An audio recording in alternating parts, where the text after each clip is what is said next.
سلامونه او نیکی هیلې یو ځل بیا په ای لرنینګ یوټیوب چینل کې تاسو ټولو کتونکو حاضرینو او همدارنګه معززو لیدونکو ته ښه راغلاست ویم په دې هیله چې په خپل ورځني چارو کې خوښ او بریالي اوسئ د ترکیې هیواد د روان 2022 کال لپاره 15,000 سکالرشیپونو اعلان کړی دی په نننۍ ویډیو کې مونږ یادو سکالرشیپونو ته د نوم لیکنې لپاره تاسې د ترتیب او هغه طریقه درښایو په دې هیله چې دغه ویډیوي سیریز مونږ سره تر پایه تعقیب تر څو وشئ کړئ د ترکیې لخوا نه اعلان شوي سکالرشیپونو ته په بریالۍ توګه سره نوم لیکنه وکړئ په لومړی قدم کې د یادو سکالرشیپونو په اړه لنډه تشریح یا هم وضاحت وړاندې کوم د یادو سکالرشیپونو شمیر 15,000 سکالرشیپونه دي د زده کړو کچه لیسانس ماسټري او همدارنګه دکتورا ده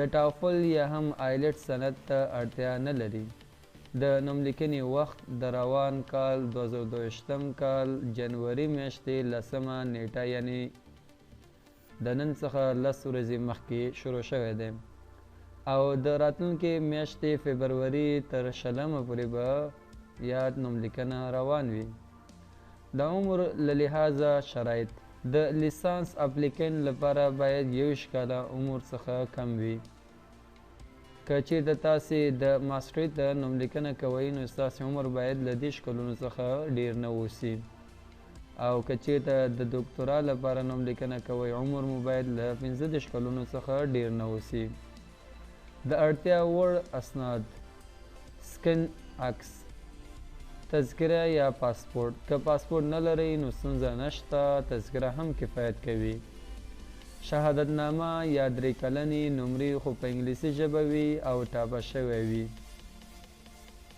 د ماسټري لپاره د لیسانس دوري سند ډیپلوم یا سرټیفیکیټ او ټرانسکریپټ او د ښوونځي شهادتنامه باید ولرئ د دکتورا لپاره د ماسټري ډیپلوم یا سرټیفیکیټ او ټرانسکریپټ لیسانس ډیپلوم یا سرټیفیکیټ او ټرانسکریپټ او د ښوونځي شهادتنامه باید ولرئ 2 یا 3 ریکمنډیشن لیټرونه له خپلو استادانو څخه یې ترلاسه کولی شئ د ماسټري او دکتورا لپاره یو ریسرچ پروپوزل یا سټډي پلان باید ولرئ یو انګیزه لیک یا انټینټ لیټر هم تاسو باید تیار کړئ که مو د کانکور ازموینه کې ګډون کړی وي نو د کانکور ازموینې د نمرو سند او تصدیق ولرئ د کانکور نمرو تصدیق یوازې د لیسانس لپاره پکار دی او د ازموینو ملي اداره چې د کابل ښار په افشارو کې ده دا تصدیق ورکوي نوم لیکنه په آنلاین بڼه ترسره کیږي د انګیزه لیک یا انټینټ لیټر په هکله باید ووایي چې دا 2 مهمې برخې ولري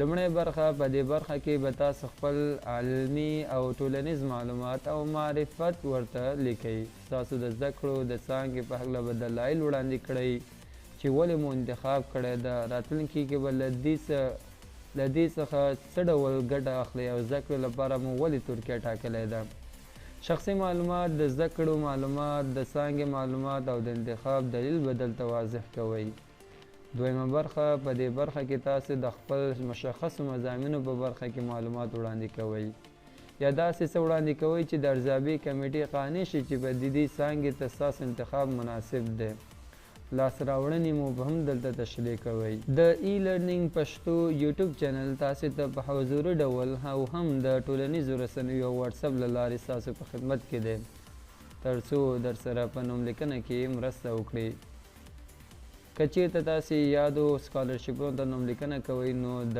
ډسکرپشن کې موږ د یاد سکالرشیپونو هغه رسمي ویب سایټ پته لیکلی دی تاسو کولی شئ هغه ویب سایټ لینک خلاص کړئ او همدارنګه خپل نوم لیکنه شروع کړئ د 2022 کال لپاره د ترکیې هیواد نړیوال سکالرشیپونو په اړه لنډ معلومات د ترکیې دولت هر کال تر 15,000 سکالرشیپونو د لیسانس ماسټري دکتورا او فوق دکتورا په کچه د بهرنیو هیوادونو محصلینو لپاره وړاندې کوي چې له نیکه مرغه افغان محصلان هم په دې کې منل کیږي یا د سکالرشیپونو د هر کال تر 100,000 زیات زده کوونکي په آنلاین بڼه غوښتنلیکونه ډکوي چې د دوی له جملې هر کال تر 15,000 منل کیږي. د ترکي سکالرشیپونو په سږني کال کې شاید تر 600 افغانانو ته چانس یا هم موقع ورکړل شي ترڅو خپل لوړې زده کړې په ترکي هیواد کې ترسره کړي.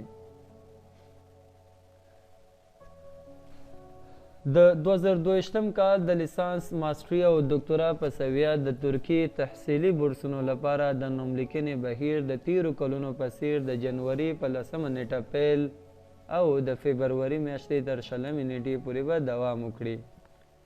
یعنی د نن څخه تقریبا 10-12 ورځې مخکې شروع شوی ده. همدارنګه یو 10-15 ورځې نور هم تاسې وخت لرئ چې یادو سکالرشیپونو ته نوملیکنه وکړئ.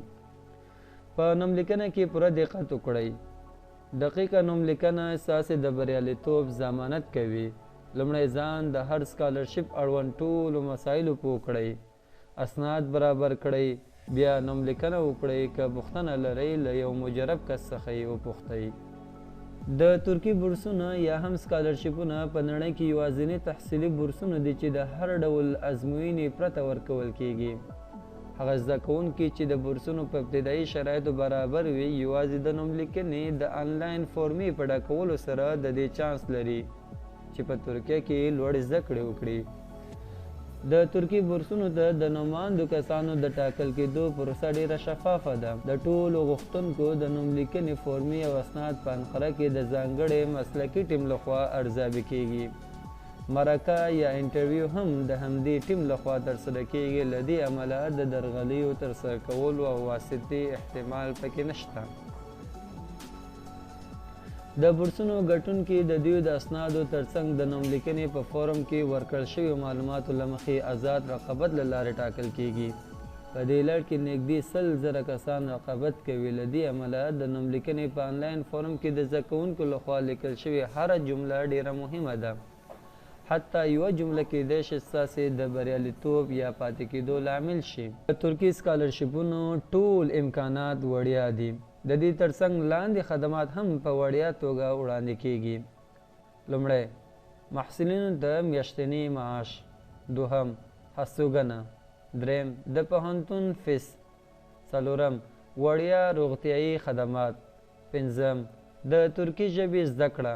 شپږم، د تګ راتګ او ترانسپورټ لګښتونه. اووم، ښاري ترانسپورټ. اوس دې ته راځو چې د هر یو امکاناتو په اړه لږ څه نور تفصیل یا هم وضاحت وړاندې کوو. لومړی، محصلینو ته میاشتنی معاش یا هم جیب خرڅ. د لیسانس د پروګرامونو لپاره هر میاشت لږ تر لږه 800 ترکي لیرې ورکول کیږي. د ماسټرۍ د پروګرام لپاره هر میاشت لږ تر لږه 1100 ترکي لیرې ورکول کیږي. د ډاکټرا پروګرام لپاره هر میاشت لږ تر لږه 1400 ترکي لیرې ورکول کیږي. د فوق ډاکټرا د پروګرام لپاره هر میاشت لږ تر لږه 2400 ترکي لیرې ورکول کیږي. دویم، هستوګنه. په ترکیه کې بورس لرونکي بهرني زده کوونکي په دولتي لیلیو کې په وړیا توګه هستوګنه کولی شي. د دې ترڅنګ بهرني زده کوونکي کولی شي په خپل شخصي مصرف کورونه هم ونیسي. دریم، د پوهنتونونو فیس. د ترکیې د تحصیلي بورسونو سکالرشپ ګټونکو ته د پوهنتونونو ټول فیسونه معاف دي. څلورم، وړیا روغتیایي خدمات. د ترکیې د تحصیلي بورسونو ګټونکي کولی شي چې د ترکیې په هر روغتون کې په وړیا توګه د خپل ځان هر ډول درملنه وکړي. سکالرشپ ګټونکي د وړیا روغتیایي بیمې مستحق کیږي. پنځم، د ترکي ژبې زده کړه. د ترکیې د تحصیلي بورسونو ګټونکو ته په لومړی کال د ترکي ژبې وړیا زده کړه ورکول کیږي. دا زده کړه یو تحصیلي کال 9 میاشتې دوام کوي. په دې موده کې محصلین د بورس ټولو اسانتیاو نه برخمن کیدای شي. د تګ او راتګ ترانسپورټ لګښتونه. د ترکیې د تحصیلي بورسونو ګټونکو ته د تګ راتګ لپاره د الوتکې ټکټ ورکول کیږي. د یادولو وړ دی چې دا ټکټ ترکیې ته د لومړي ځل لپاره د راتګ او د زده کړې په پای کې هیواد ته د بیرته ستنېدو پر مهال ورکول کیږي. د زده کړو پر مهال په رخصتیو کې هیواد ته د تګ راتګ لپاره الوتکې ټکټ نه ورکول کیږي. یعنې دغه به شخص په شخصي مصارفو باندې خپل هیواد ته ځي. ښاري ترانسپورټ. د ترکیې په بیلابیلو ښارونو کې د اړوندو ښاروالیو لخوا د ښاري ترانسپورټ په برخه کې زده کوونکو ته تخفیف ورکول کیږي. د دې تخفیف نه بهرني زده کوونکي هم ګټه پورته کولی شي. حتی په ځینې ښارونو کې د بهرني زده کوونکو لپاره ښاري ترانسپورټ وړیا دي. اوس راځو د ترکي سکالرشپونو اړوند یو څه شرایط یا د ترکي سکالرشپونو لپاره د قبلېدو شرایط.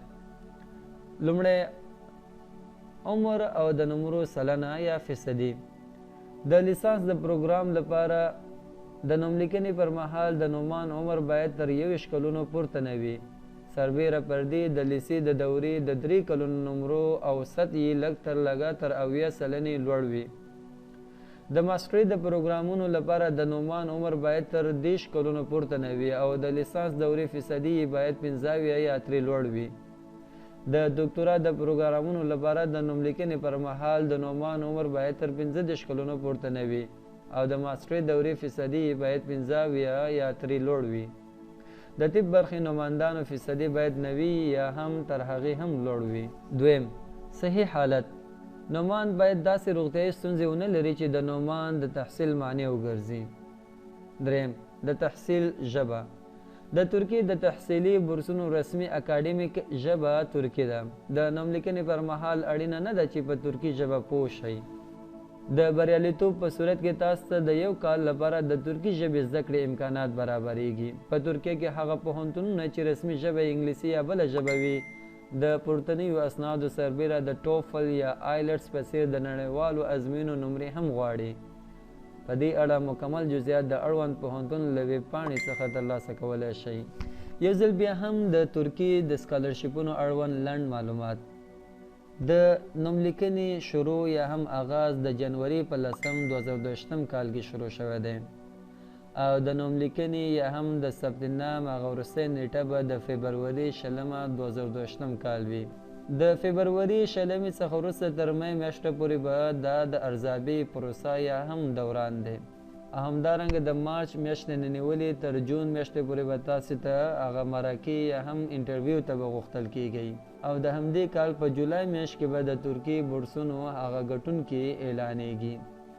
همدارنګه د جولای نه نیولې تر اګست میاشتې پورې تاسو ته هغه کم ویزې او اړوند نور لوازم چیزونه درکول کیږي او په پای کې د دغه کال سپټمبر میاشتې 10 او همدارنګه 20 تاریخونو په منځ کې ستاسې پرواز ترکیې ته کیږي.